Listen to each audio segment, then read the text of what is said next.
Welcome to Let's Talk Sport, and in this video, myself, Jamie Davis, and Jack Price, I've got another F1 topic, and ahead of the new season, which is finally here after 3 months of waiting, well, more than that, really, since the last race in December of 2019. Oh, how I'd like to go back to that year when things were quite normal. We are going to talk about Mr. Valtteri Bottas, yes, the man from Mercedes who is, well, we'd imagine is under a bit of pressure because this time we believe there's going to be at least 8 races on the calendar. No more races have been announced yet. Maybe it'll just stay at 8. We'll find out later on this year. But 8 races, not much to ask for Valtteri Bottas to try and overcome his rival and teammate, Lewis Hamilton. And if he does that, he could become a world champion. And this might be his last chance to do it. Jack, is this his last chance to become a world champion? I mean, it's a hard question because we don't know what his future lies on, but he's got to go for it at some point. Yeah, I mean, we're completely guessing, to be honest, because we don't know, like, testing's sort of gone out the window because it's so far, like, you know, all their months back. Sort of last year's sort of history doesn't really count because, again, it's so far back. So, yeah, I think every driver is going into this season in sort of the unknown teams as well. So, in terms of Valtteri Bottas, I think it has to be his.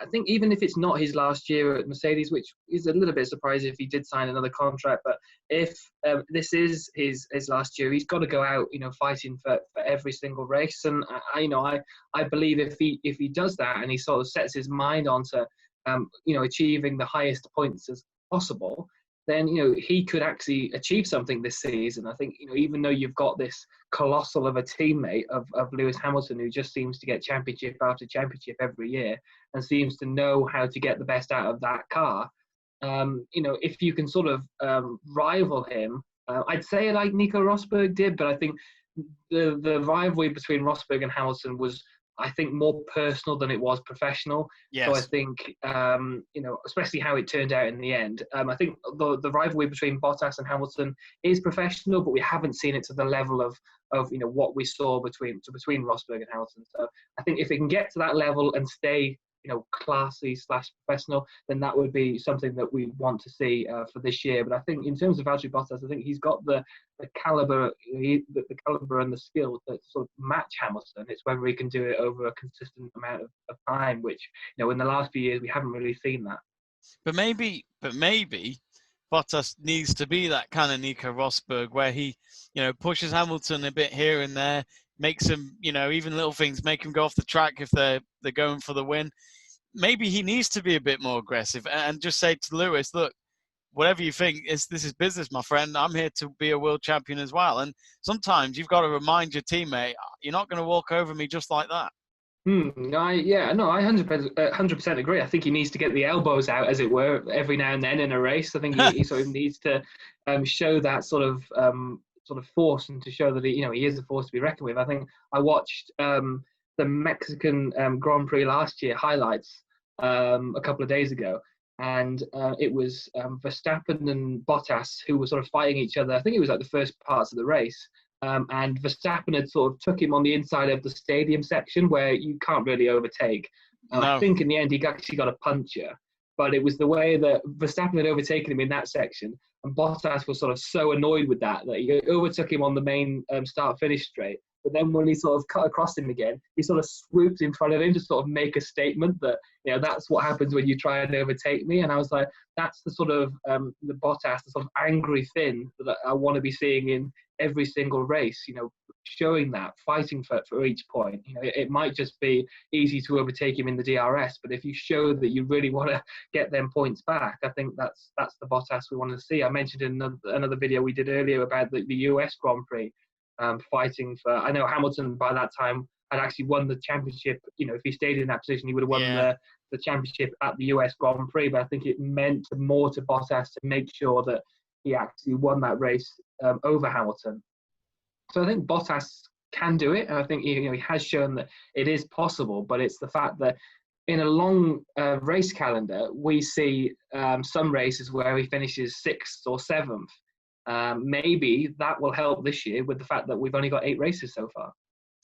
And you look at the pressure Valtteri Bottas could be on, because people always say in the paddock or in the garage or whatever, especially, the likes of Channel 4, Sky Sports, and the media, they like to always get some words off Toto and go, well, come on then, is Valtteri Bottas' seat safe for next year? We don't know that yet. 2021's a different time, for sure. And the fact that there's two names that I can think of, which is Esteban Ocon from Renault, and then, of course, George Russell from Williams. So, Williams aren't exactly in a great position right now. And if George Russell can prove something at Williams this year, then Mercedes may have to look at a young British talent instead. If anything, cheaper. Yeah, I think two English drivers at Mercedes would be very interesting indeed, especially, in the sort of age at where they are. Russell versus Hamilton in the same team would be a very interesting prospect. You mentioned Esteban Ocon as well. I think there must be a clause in Ocon's contract to get him out of the Renault deal, because technically he's only just started it, to be honest, with the deal he signed. I think it's a 2-year deal.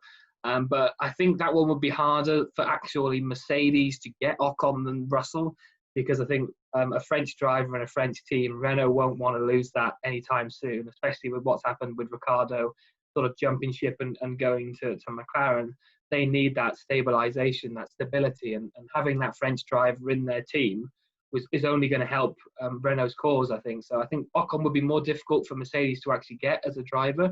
But, Bottas is, like you said, he's still under pressure for this year.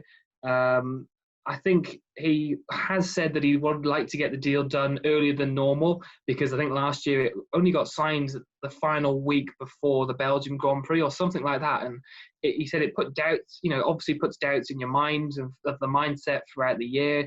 So I think it would be surprising if neither of them, in terms of Hamilton and Bottas, was sort of signed in the first, I'd say, month and a half of the season starting from now. Yeah. Because, I think they need that stability, and especially in the top teams, you need to know, right, this is how we're moving forward. And you look at what Ferrari have done before the season has started, and they've gone, look, Vettel's not staying. We've instantly signed Sainz. So they know where they're at for next year. So it will be surprising if Mercedes don't do the same. But going back onto Bottas's point, you're 100% right. He's under the pressure this year, but I believe he can maintain it. Two fingers crossed. Fingers crossed. And I think his toes were crossed there too. We don't have a second camera for that angle. Sorry about that. But another thing as well is that with Bottas, you looked at what he did last year when he won in Australia, and we've said it before, there's different versions of Bottas that we talk about. I think we're up to version 3.2. God knows. I have no idea. But he just seems to... He's a bit inconsistent, though. And I think maybe because there's not many races on the calendar at the moment, with it just being 8, it might help him. Because if anything, that his agent or his boss or whatever at Mercedes can actually just say to him on the radio, look, we're just asking 8 races. Focus on that. Don't talk to anyone. Focus on that.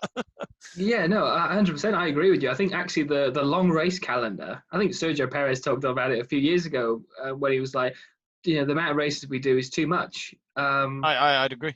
I'm not using it as a sort of an excuse for Bottas, but I think, when you have the amount of races you do, it's sort of very hard to sort of stay that mindset, as it were. I think obviously Hamilton is the peak of that, and hence why he's won so many championships that he has. He seems to sort of, like you said before, if he's had like a bad race, he instantly gets a podium the next race, or he instantly gets the win in the next race.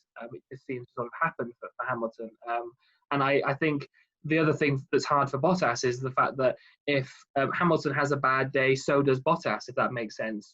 There was the time, I think the Austrian Grand Prix one time, where both Bottas and Hamilton retired in the same race, and that was their only retirement of the season in terms of Mercedes. So if it doesn't happen, it doesn't happen in terms of that. So I think it is difficult for Bottas, but I think, you're spot on. If you go into the mindset this year of, we've only got this many races, a couple of them are actually at the same venue, so you don't have to learn as many tracks, if that sort of makes sense. 2 are at the Austrian Grand Prix, 2 of them are at Silverstone. Let's just look forward and see what we can do with this, because although I look at the first 3 races and I think, to be fair, the tracks are Red Bull suited, I still think Mercedes will be powerful at both the Austrian Grand Prix and the Hungarian Hungarian Grand Prix as well. Let's wrap this up then. If, let's say, shall we say, if Bottas doesn't win the World Championship in 2020, do you think he is out of a job at Mercedes? Obviously, I've already said that he needs to win, or I want him to win. So I've already sort of put all my eggs in one basket, as it were. But I think if he doesn't start the season well, like I've said, in terms of Mercedes trying to get their contract sorted for next year, I think if he has a really bad start to the year, I think Russell's obviously going to be knocking on Toto Wolff's door, going, excuse me, can I have the seat? And I think especially I think if George Russell can get the best out of whatever Williams give him this year as well, I think that'll only help him in terms of his cause as well. So I think, to sort of wrap the answer up, I'm being very political. It's a very political way of going around an answer. But to try and answer your point, if Bottas doesn't start the season well, I think George Russell will be in that seat for next year. Oh, blimey, you've heard it here first before the 2020 season begins. In I love you, July. Valtteri. Valtteri, if you did watch this, we love you. Anyway, my thanks to Jack. And of course, do check out the rest of our F1 videos on our Let's Talk Sport YouTube channel. And remember to subscribe for more of our F1 videos. Thank you very much for watching, and we'll see you in the next video.